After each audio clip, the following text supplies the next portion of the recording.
এত সুন্দর ফ্লাওয়ার ব্রেডগুলো দেখে আমার তো একদমই খেতে ইচ্ছা করছিল না, মনে হচ্ছিল যে বারবার এগুলোকে সাজিয়ে রাখি। এটাকে ফ্লাওয়ার ব্রেডও বলতে পারেন, অথবা ডোনাটও বলতে পারেন, অথবা বানও বলতে পারেন।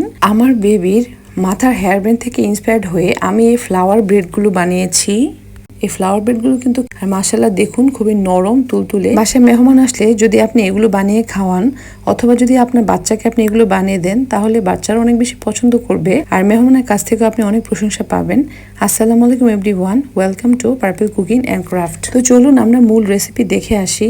তো আমি এখানে হাফ কাপের মতো কুসুম গরম পানি নিয়ে নিলাম। এটা একদমই কুসুম গরম হতে হবে, যে আঙ্গুল দিয়ে টাচ করা যায় এরকম কুসুম গরম। তো এখানে আমি 1 চা চামচ ইস্ট নিয়ে নিব, স্বাদ মতো লবণ দিয়ে দিলাম, আর 2-3 চামচের মতো চিনি দিয়ে দিব। তারপরে দিয়ে দিব একটু গুঁড়া দুধ। আমি যেহেতু এখানে কুসুম গরম পানি ব্যবহার করেছি, তাই আমি এখানে গুঁড়া দুধ ব্যবহার করলাম। যদি আপনারা শুধু লিকুইড মিল্ক ইউজ করেন, তাহলে এখানে গুঁড়া দুধ ব্যবহার না করলেও হবে। তারপর আমি এখানে এটাকে ভালো মতো মিক্স করে নিব হ্যান্ড হুইস্কের মাধ্যমে।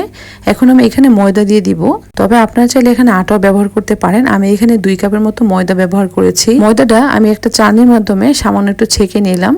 এখন আমি হ্যান্ড হুইস্কের মাধ্যমে এই শুকনো উপকরণগুলোকে পানির সাথে ভালো মতো মিক্স করে নিব। উপকরণগুলোকে ভালো মতো মিক্স করা হয়ে গেলে এখন আমি এখানে বাটার ব্যবহার করব।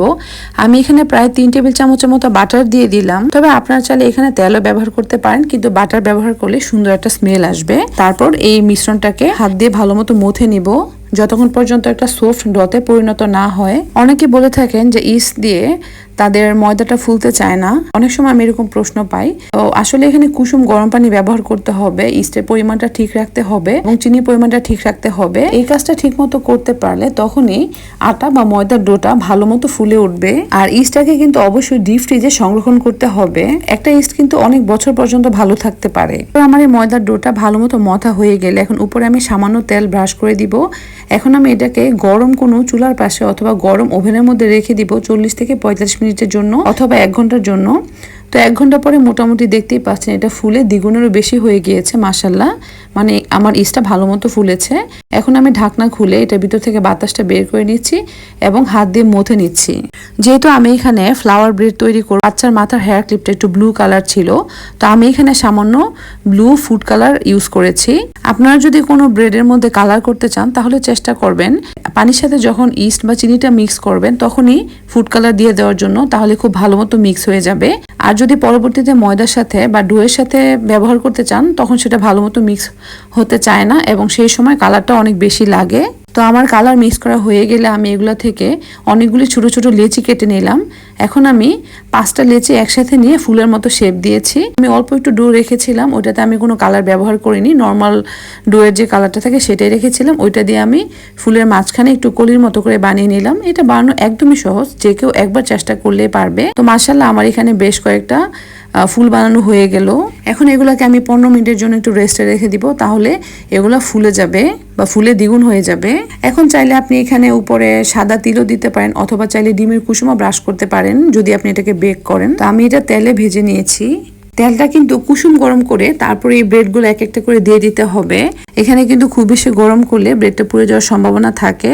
তো আমি এটাকে আস্তে আস্তে করে নেড়ে চেড়ে আস্তে আস্তে তেলের মধ্যে ভেজে নিব। নিচে যেহেতু আমার এখানে বেকিং পেপার লাগানো আছে, চাইলে আপনি গরম অবস্থায়ও বেকিং পেপারটাকে সরিয়ে নিতে পারেন, অথবা আপনার ভাজা শেষ হয়ে গেলে ঠান্ডা অবস্থায় বেকিং পেপারটাকে সরিয়ে নিতে পারবেন। তো আমি একটা চামচের সাহায্যে উপরে একটু একটু তেল ছিটিয়ে দেওয়ার চেষ্টা করছি। কিছুক্ষণ ভাজা হয়ে গেলে এটা ভালো মতো ফুলে উঠবে এবং কিছুটা গোল্ডেন গোল্ডেন ব্রাউন কালারও চলে আসবে। তো তখন আমি এটাকে উঠিয়ে নিব। এই তো 5-7 মিনিটের মতো ভাজলেই আমি মনে করি এটা পারফেক্টলি ভাজা হয়ে যাবে। তো এভাবে করে আমি আমার সবগুলো ব্রেড ভেজে নিলাম। এখন এগুলোকে তুলে নিয়ে গরম গরম পরিবেশন করতে পারেন, অথবা চাইলে এগুলোর উপরে চকলেটও দিতে পারেন, অথবা মাঝখান দিয়ে কেটে ক্রিমও লাগিয়ে দিতে পারেন। আপনারা আপনাদের পছন্দ মতো এটাকে পরিবেশন করে নেবেন। এই ধরনের ব্রেডগুলো কিন্তু বাচ্চারা অনেক বেশি পছন্দ করবে। আর দেখতেই পাচ্ছেন মাশাআল্লাহ এটা কিন্তু খুবই সফট হয়েছে। এটার পিছন সাইডটাও আমি ভিডিওতে দেখিয়ে দিচ্ছি। আর এই ব্রেডগুলো কিন্তু খুবই নরম তুলতুলে হয়েছে। মাশাআল্লাহ খেতেও ভালো হয়েছিল।